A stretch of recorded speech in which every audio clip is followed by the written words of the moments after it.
Hi. Hello. How are you? Good. I'm good too, thanks. So I shouldn't move the cable. Um,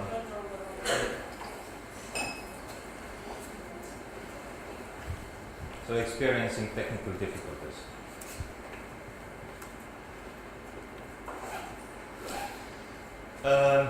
Hello. My name is René Lasseron. I work for an Estonian Drupal shop called Mekaya. Should see my my topic, the past and present of CMS, is well, frankly, it's a quite ambitious topic, and I just had to humble it down. That I'm really talking about mostly Estonian market. I'm trying to compare it to what's happening globally. It's a part of a personal story, how we started our own web CMS business, how it went, how it went well and how it went not so well, how we choose Drupal, and what we think about Drupal these days. So, of course, I'm talking about. I shouldn't move it. So, of course, I'm talking about web CMS, is not any kind of CMS, because if you think about the CMS, the content management system, content can be any piece of information, whether digital or not digital. And there are lots of other types of CMSs out there, like document management systems and asset management systems. So we're basically talking about web management systems, basically stuff to create websites and to manage the data. So to start, I have to go back 20 years into 1993, and by that time, of course, many of the old school content management systems have been already created or invented, like cave paintings, written language, paper, books, libraries, even PCs and internet.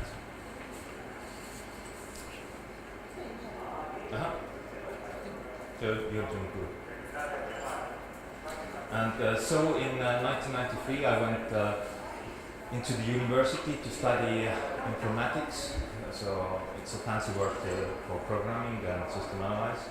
And at that time, a few years before that, Estonia had just won its second time independence. And the newborn Estonian state really needed a lot of information technology. So it was a start for many today's big IT firms in market here. And obviously these IT firms needed a lot of stuff, so me and my co-students, we all went to, instead to school. Each morning we went to work. So I started my first grade, I started as a programmer. Later I did some system analysis and then moved into sales. We used a database management system called Progress at that time, which was a competitor to Oracle, maybe a little bit similar to Sybase and Bitformix.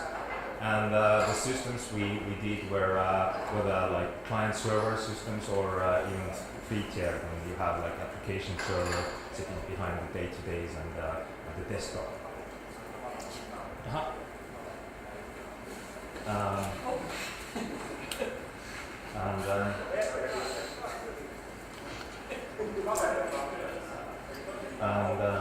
I'm really sorry. But there are not so many pictures. Maybe later. Please sit here. And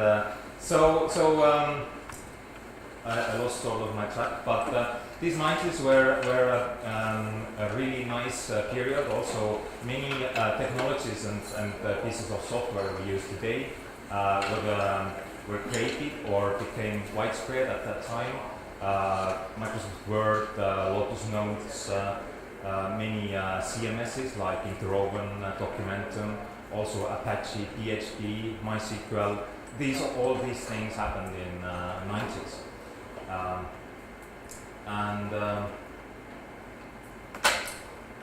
And also, of course, all these emerging internet technologies gave birth to the dot-com bubble at the end of the 90s. So I became a little bit frustrated about the old school IT business, and I moved into an ad agency when we created a small web development department there in 2000. I was really mesmerized about the PHP and all the open source technologies, because before that I was selling this progress software, and it was it had the scripting language and database meant for really big systems. But of course the license fee was like minimum 60,000 euros for a website, for example. We created several websites in this IT company, and we also started the document management system, web-based. So I had sort of a little bit background with CMSs. In 2000, in Estonian market there was around 200 web shops, and partly because of the dot-com bubble, but everybody tried to do the same thing, to provide a really wide range of services, from usability, testing, user interfaces, graphics design, programming, hosting, web strategy, online marketing. Everybody tried to do like everything, and of course everybody did their own CMSs. So in the Estonian market there were 200 web firms, and there were 200 CMSs. Most of these CMSs were CMSs in a marketing sense. So if you went to a web firm's homepage, you saw like introduction of XXX CMS with some description about the functionality, and maybe some really small scaled pictures of the backend, because everybody tried to keep their business secret.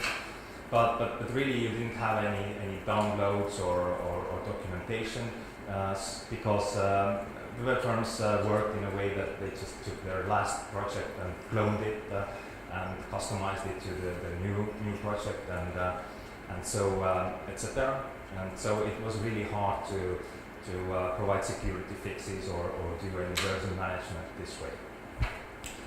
So partly because maybe because of my product development background, we tried to do the thing in the right way. So we created the packaged CMS. We provided download links, and now I really need the pictures. And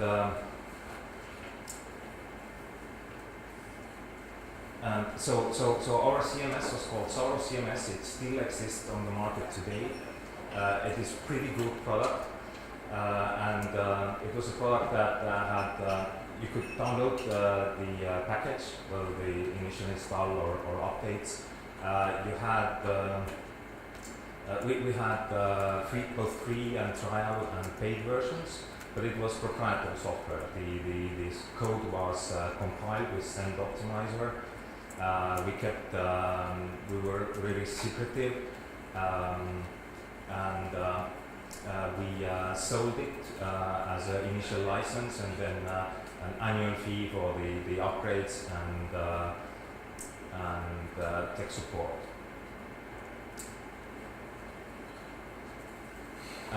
The software, we're really proud that the software was really well documented. It had a solid API, and it was based on a smartly completing engine, and also it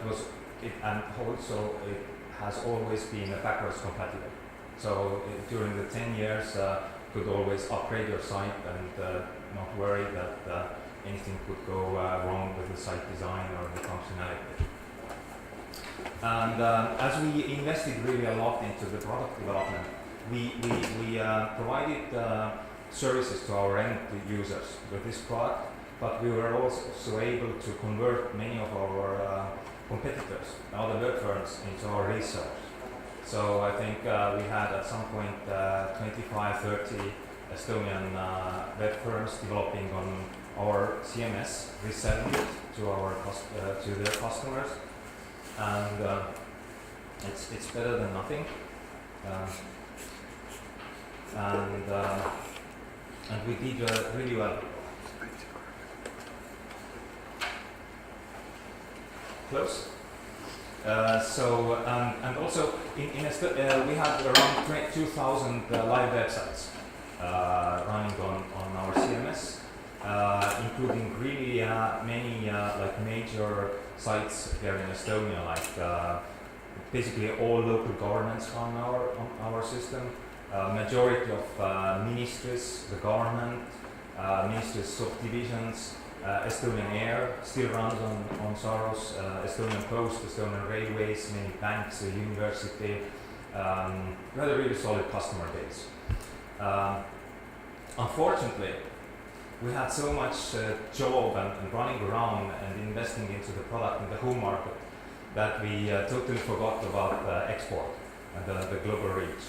So, well, we always had this on mind, and we had occasional export leads and some resellers in other countries like Hungary and Norway, Indonesia, but they soon died out. Thank you. And there was always some sort of functionality. That's just yet another thing we had to build into the CMS, and we thought, well, then we will export. And of course, the global market looked pretty much the same. It's the CMS market is really fuzzy. I think this is part of the list of CMSs from cmsmatrix.org. I think it's taken 7 years ago, and this is not all. It continues, and these are all the packaged products you could compare in the cmsmatrix.org. So there are lots of reasons why this market is so competitive. One is that the entrance level is really low. Well, you could build a basic CMS and call it a product really easy. The other is that the word CMS is fuzzy. It could mean a lot of different things. So yeah, this is the screenshot of the CMS we had and still have. It used this kind of on-site editing. So you just browse into the content you were interested in, and then you clicked edit or new. I want to create a new piece of information here. It had a more complex backend of the admin interface, which is you don't have a screenshot here. And yeah, so everything we did in Estonia, we were really stuck in the home market.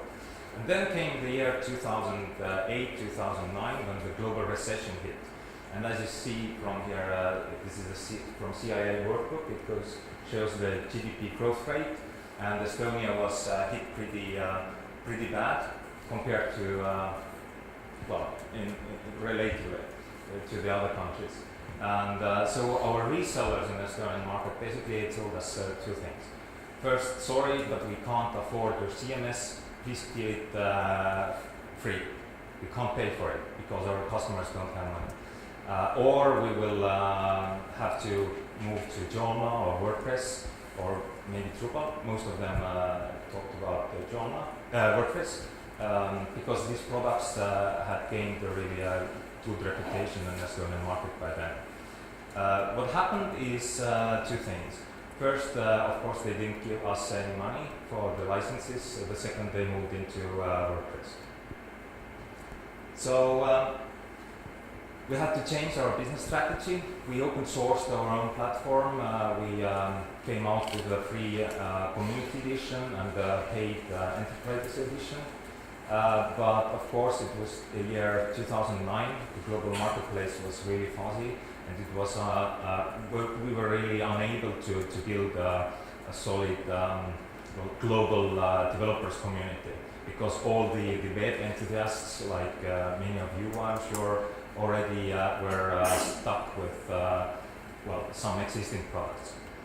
And our product code, also the architecture, was 10 years old, so we had to choose whether to heavily invest into producing a new product to try to build the community and fight with the open source, or do some open source but still have this some sort of a paid version.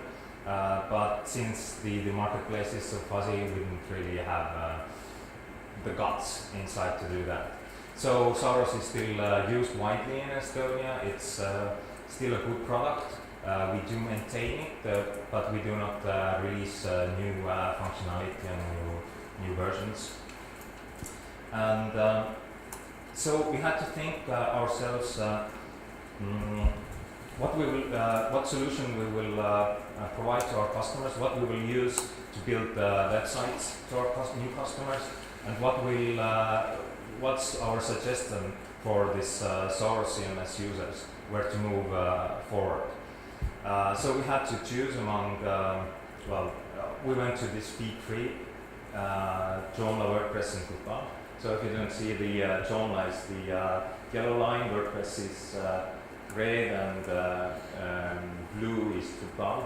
And this is Google Trends. So it's basically, it shows the amount of international interest as Google sees it. And by 2009, Joomla and WordPress were sort of had a comparable interest, and Drupal was below there. We went into Drupal, and we basically had three main reasons. The first was we wanted to be technologically different in the Estonian web firm market, because most of our competitors at this time really focused on online marketing and beautiful sites, graphics, and we're not talking so much about development or backend. We, on the other hand, we did not have any graphics designer at house. We did not do web strategy or online marketing. So we were more a development house, and sort of Drupal suited us better. And it was a nice way to stand out from the market, to say that we have better tools and we do really complex and future-proof sites on Drupal. And you others can do your own CMS and Joomla and WordPress and do small marketing sites. So that's our marketing lingo. And of course, as most of our customers have really big sites, really a huge amount of content or many or hundreds of content editors and content workflow, and we tend to invest into long-term customer relations. Many of our customers have been with us more than 10 years. So we needed a tool, the technology for future-proof of their sites, their always changing business needs, and also something that is suitable for agile development. And of course, we always had thought to port our own CMS into a new platform, and Drupal seemed to suit this path really well by supporting distributions. So today we have experience by building distribution for local communities, basically neighborhoods. This distribution is called Community Tools. It's sort of, if you have used Acquia or Drupal Commons, it's very similar. It has also, like Commons has groups and messages and events, comments, notifications. But we have a strong focus on geo mapping and maps. And also, we think our modules are better integrated. They all talk to the map module, and they all talk to this core better. So we have built this distribution for the last 3 years now, and we are uploading it to Drupal.org, that you can check out from communitytools.info. Another distribution is work in progress, and this is a distribution for Estonian ministries. It is a project organized by Estonian government office.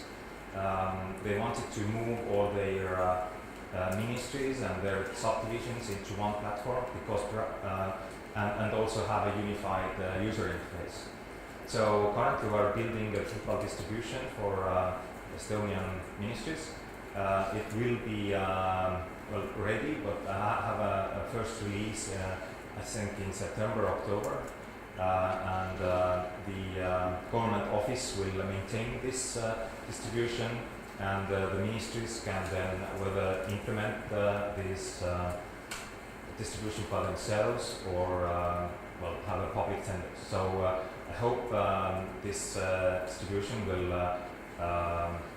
popularize Drupal in Estonian public sector, and also I see a future work for many Estonian Drupal developers.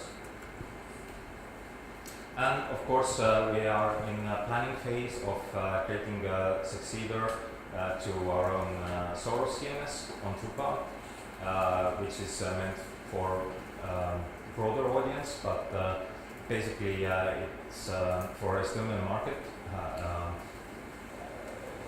because of the language and the culture, and also it tries to have the same kind of content creation principles as Soros CMS did, so that the migration from Soros to Drupal would be easier for existing customers. Drupal in Estonia currently, we think, have a 4% market share. We have a list of approximately 600 sites within .ee domain. My estimate is that there are somewhere between 100 and 200 developers, and there are 12 web shops that claim to be developing on Drupal. I haven't talked to all of them, but I think 3 or 4 of those are really dedicated to Drupal only. There is a strong and active NGO, Drupal Estonia, who is also organizing this event. And there is a really cool Skype chat where I think there are 50 developers or more technical persons right now who have daily chat about Drupal stuff in Estonian.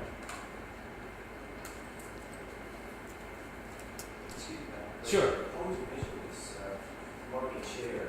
I will come to that. Okay. I will come to that. So, and it's a good question. The Estonian CMS market, we've always been curious about what's going on specifically in Estonia.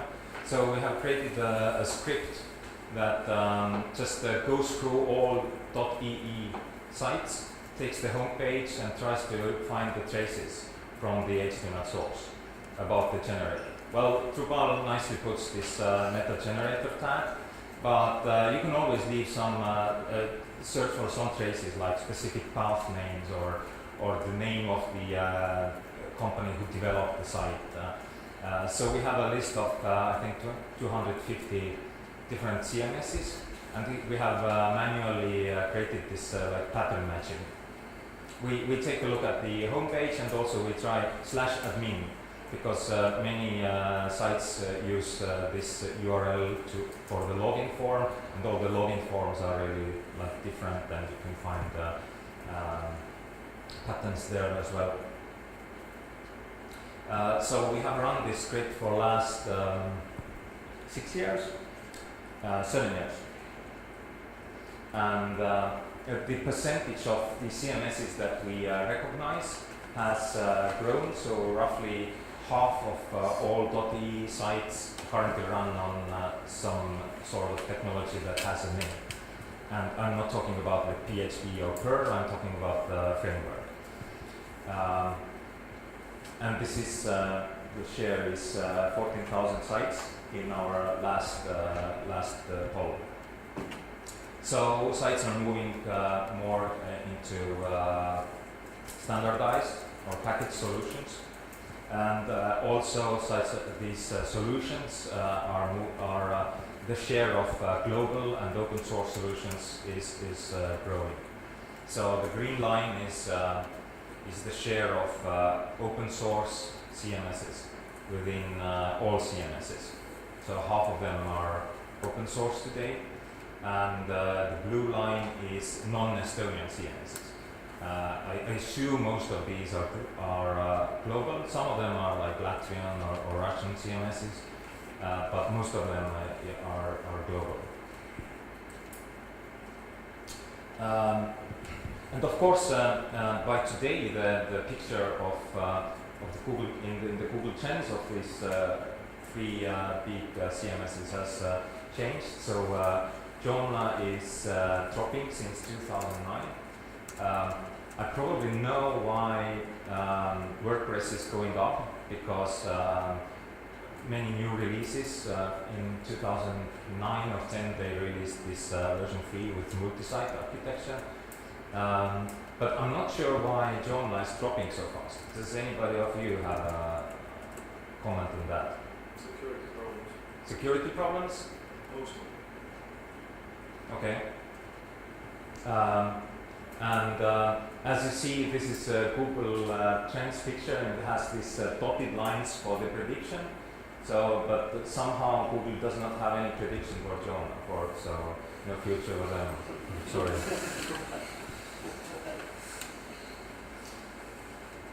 I also took the last 4 years out of the previous picture on your left and compared it with the market share according to our studies. So, well, WordPress is going up with similar pace as it does globally, and Joomla is beginning to drop, and I think it will drop and follow the global trend. I know many web shops who have who were praised Joomla a few years ago, but now are moving to WordPress.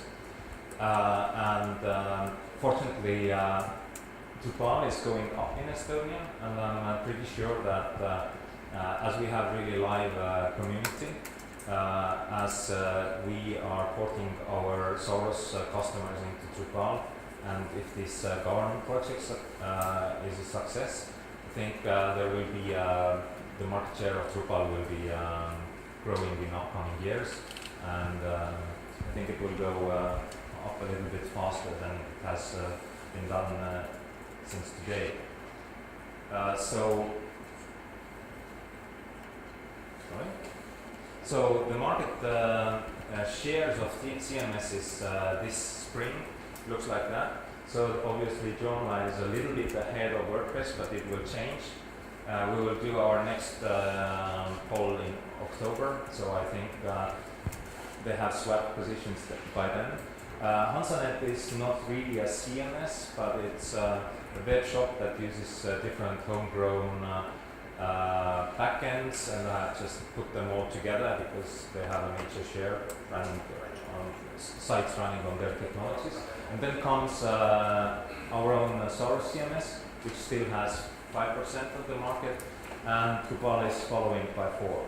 EDC is Estonian on-demand online service for creating websites. Really good one. If you want to do really small sites, maybe instead of WordPress.com, you should take a look at edc.com. And there are lots of global studies about the global market shares as well. The numbers slightly differ, but the shares are pretty much the same.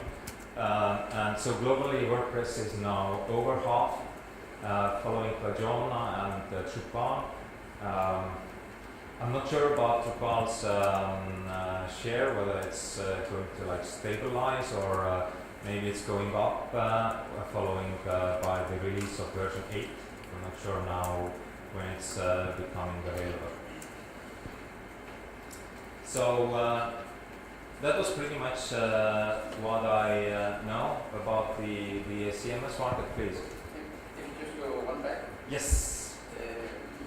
Yeah, I'm from Denmark, and I'm really not a developer guy. So just a question to understand. How come WordPress can be so big? Is it because people can do it themselves, or Drupal takes more developers, or? So the question is why WordPress is so successful? Yeah. Is it easier to use for yes. non-developers? Yes. It's WordPress is certainly easier to use for a beginner or a really tech guy who is not a developer but wants to check out the web technologies or start its own website. WordPress is easy to follow. Drupal's learning curve is some of you know these pictures where the learning curve goes like that. But Drupal is becoming better and better. Does WordPress have any integration with e-commerce, like Google Commerce? Does WordPress have any commerce? Yeah. Yes, yes it has. I'm not sure about the name. Can anybody comment on that? Several ones, but they do not work as well as they should. As most of technology, like with my laptop here. So yeah, any other comments or questions, as we have a lot of time and my thoughts are really out. All right, so we can have a coffee and grab me from my one of my buttons, and thanks for listening.